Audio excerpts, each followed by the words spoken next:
Alright, so in this question on indices, we are asked to simplify this expression here.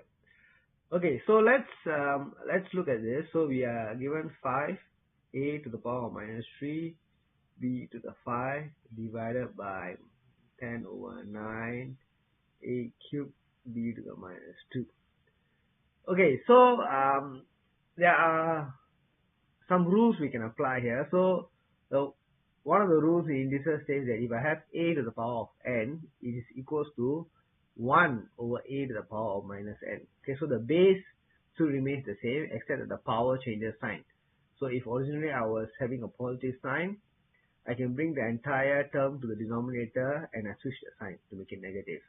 Okay, so it also works the other way around. If I originally have a negative power and I bring it over to the denominator, it becomes a positive power. So by applying that, I can rewrite this as 5 b5 and a to the power of minus 3 comes to the denominator as a cubed.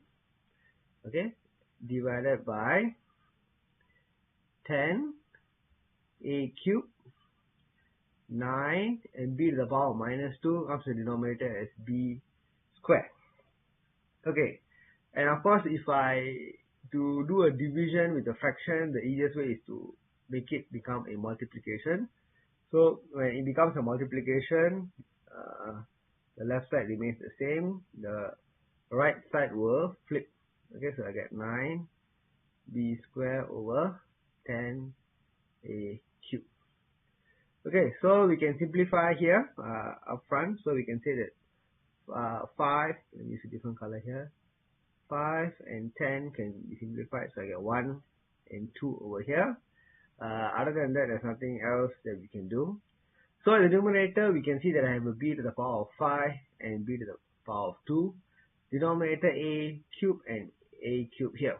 Okay, so what is the next rule we can make use of? So the next indices rule we can make use of is a to the power of m multiplied by a to the power of n is equals to a to the power of m plus n.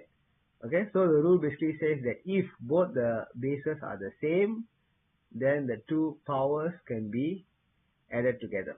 Okay, so that is what we're going to do now. So the numerator will then become 9 b 5 and 2 will become 7 over 2 a 3 add with 3 will become 6.